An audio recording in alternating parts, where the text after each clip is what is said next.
Hey guys, if you have a Pixelcade version 2 board and you have Windows 7, the board will not automatically be recognized by Windows 7. You have to do an extra step and install the driver. So let's just do that right now. Once you plug in your Pixelcade board, it's going to show up like this with a little yellow exclamation point. So go ahead. Now I've already downloaded the driver, so you want to download the driver. Go here to update driver software, hit browse.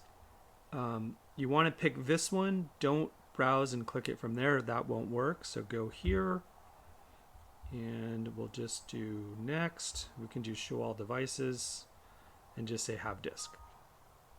Then let's point to our actual driver. This is the one I downloaded earlier. Hit OK. Hit next. Don't worry about these messages.